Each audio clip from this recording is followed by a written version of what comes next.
झांसी की रानी का नाम सुना? झांसी की रानी ने कहां पे क्रांति की थी? झांसी। झांसी की रानी क्या क्रांति करेगी? झांसी। लेकिन झांसी में झांसी की रानी अंग्रेजों से हार गए। तो जब झांसी की रानी झांसी में हार गए, झांसी की रानी चले गए ग्वालियर। ग्वालियर का राजा था वो था जीवाजी राव सिंधिया। क्या नाम था? झांसी की रानी ने जीवाजी राव सिंधिया कहा कि जीवाजी राव सिंधिया, हम दोनों मिलकर बहन भाई लड़ते हैं और अंग्रेजों को देश से बाहर भगाते हैं। जीवाजी राव सिंधिया ने कहा सॉरी दीदी, आपकी और अंग्रेजों की नहीं बनती, क्योंकि आपको बेटा गोद लेना और अंग्रेज बेटा गोद लेने, अपने अंग्रेज दोस्त हैं, अपने अंग्रेजों के साथ कोई दिक्कत है। तो झांसी की रानी का भाग्य यहाँ से पंचायती करता है। तो झांसी की रानी ने जीवाजी राव सिंधिया को ग्वालियर से भगा दिया। अब ग्वालियर पे कब्जा किसका? और झांसी की रानी ने कहा अब हम आजादी दिलवाएंगे। ग्वालियर के लोगों ने भी कहा कि झांसी की रानी आप संघर्ष करो, हम आपके।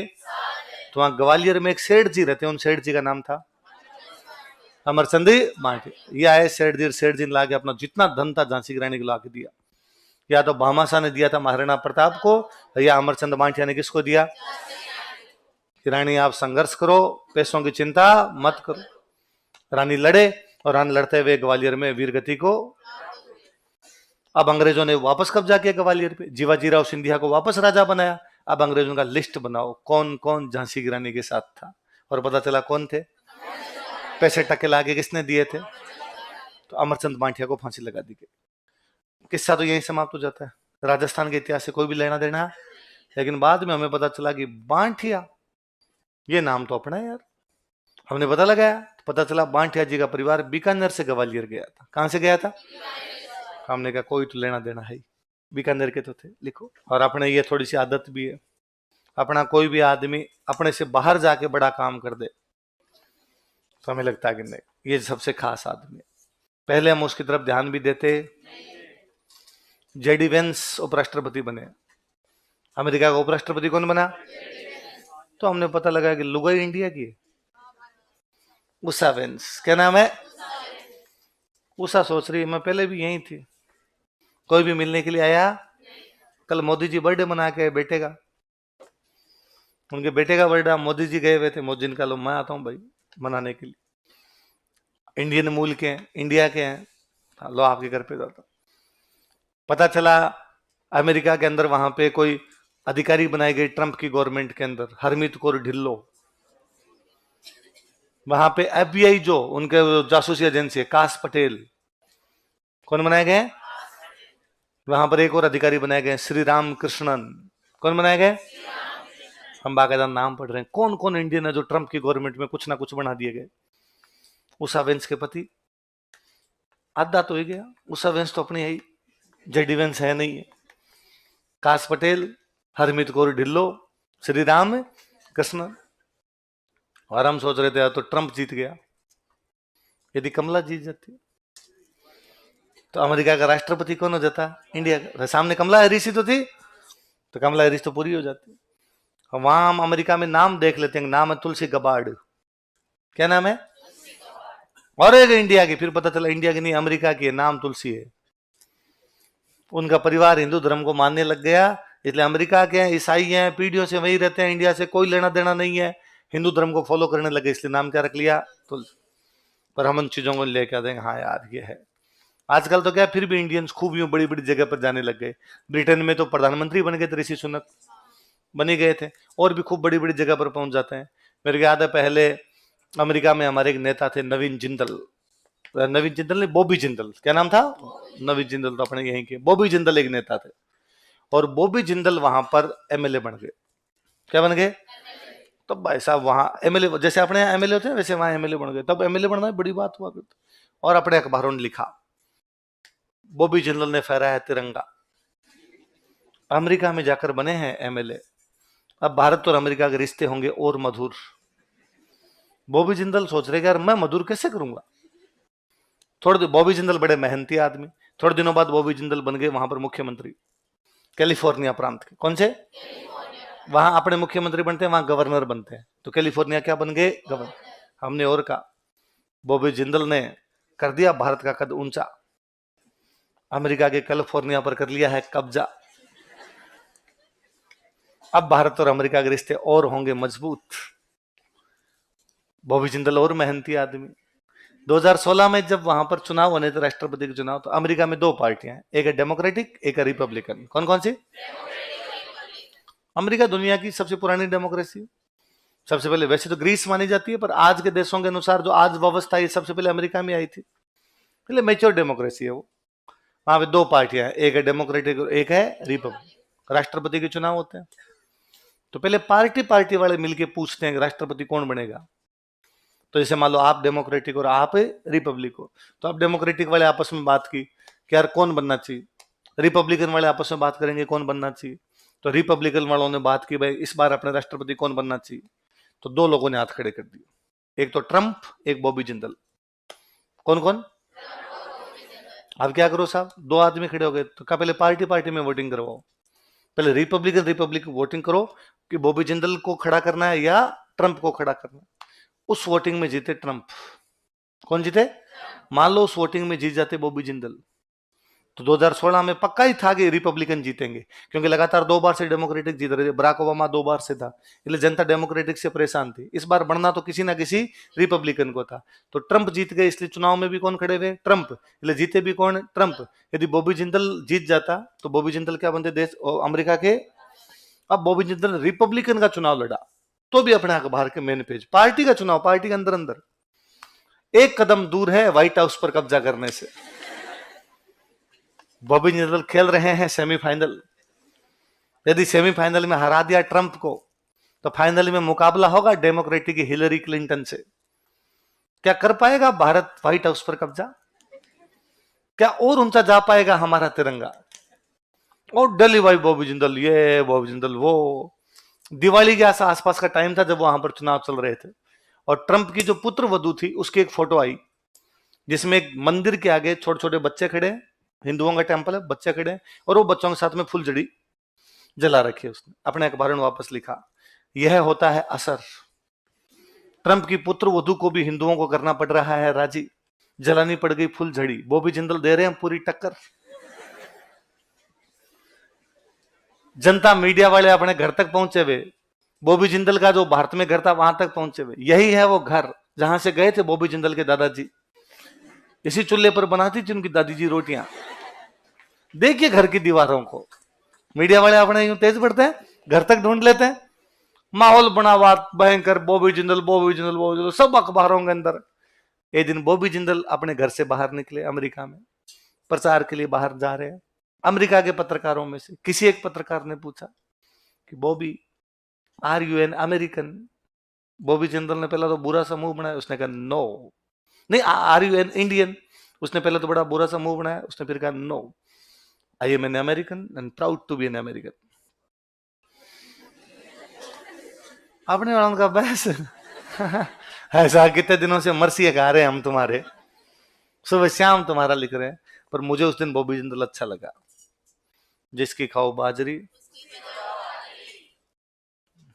वह देश जिसने आपको राष्ट्रपति बनने का अवसर उपलब्ध करवाया है, वह देश जिस देश में आप दूसरे देश के होने के बावजूद भी वहां के किसी प्रांत के गवर्नर बन सकते, वह देश जो आपको प्रगति के अवसर उपलब्ध करवाता है।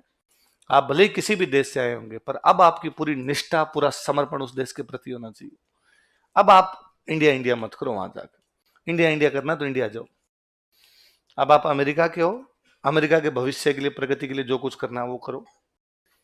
ये तो ठीक वैसा ही है कि मान लो सोनिया गांधी अपने यहाँ की प्रधानमंत्री बन जाए और वो बाद में कह दे मुझे इटली का होने में बड़ा गर्व है, तो हमें कितना बुरा लगे। उल्टा सोनिया गांधी नहीं बने थे तो भी उस समय खूब सारा जब यूं बात आई कि 2004 में कांग्रेस की गवर्नमेंट बनने वाली है, तो सोनिया गांधी बन सकती है, तो लोगों ने कहा कैसे बन सकती है, इटली की आगे कैसे बन सकती है यहाँ पे, तो अपने वाला बन रहा है ना, है ना। तो उन देशों की मैच्योरिटी है कि वो देश इन चीजों पे ध्यान नहीं देते कि कौन कौन से देश का है। यदि वो अमेरिका में रहता है, अमेरिका की भलाई के लिए काम करता है, तो उस व्यक्ति को मौका मिलना।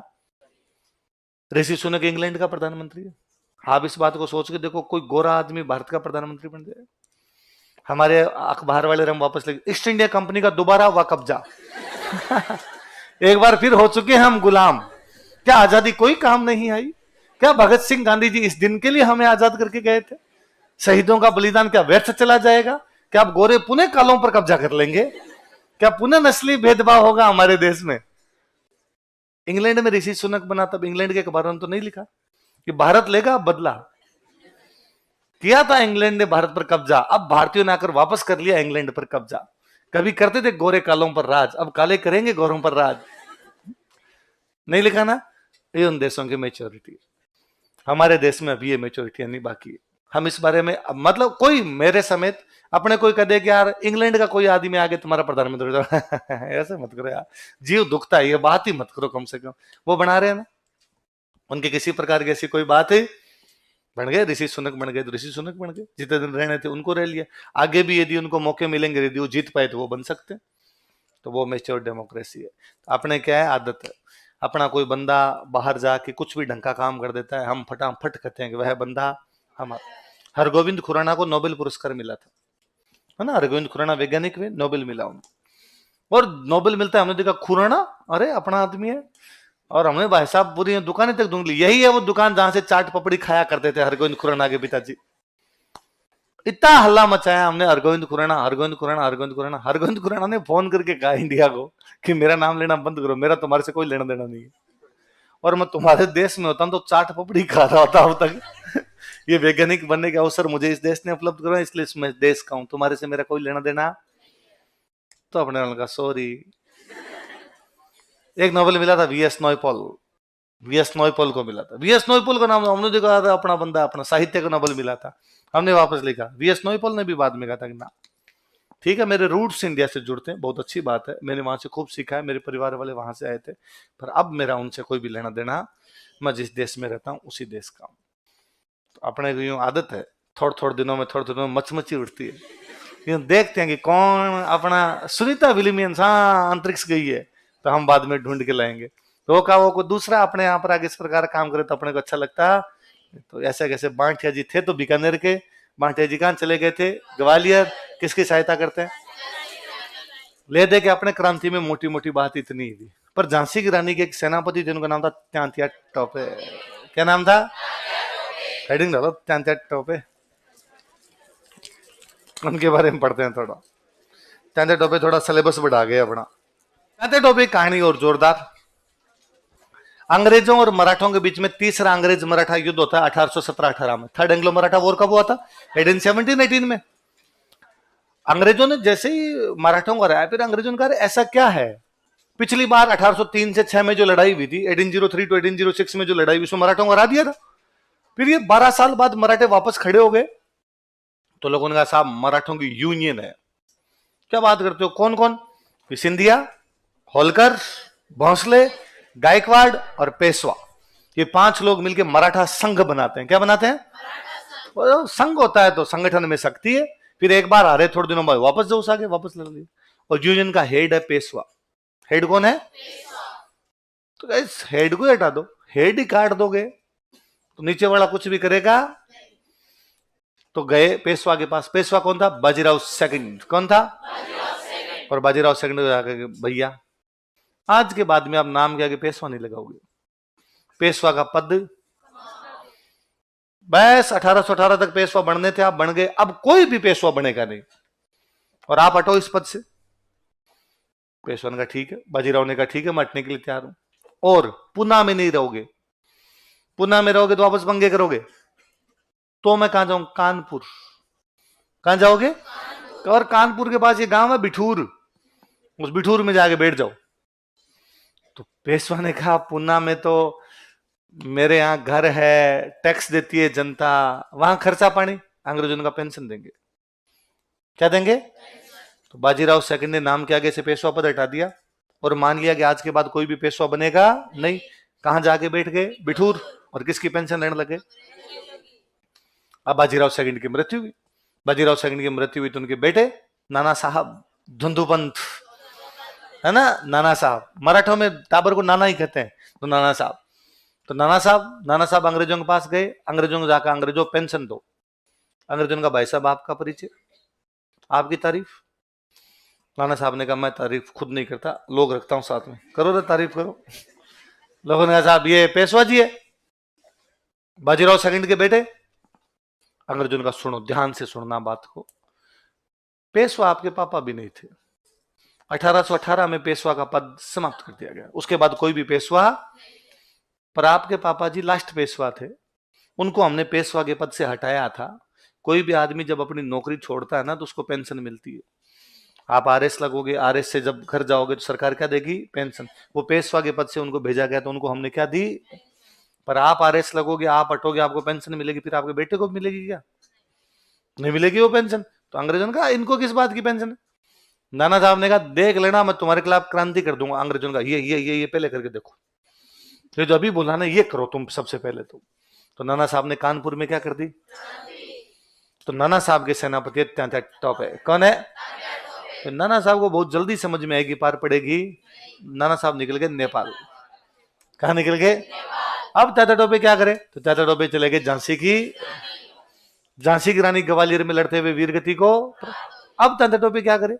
अब तात्या टोपे आगे आगे न अंग्रेज उनके इस चक्कर में तात्या टोपे 2 बार राजस्थान आ गए, 2 बार। और हमारा सिलेबस लिखो।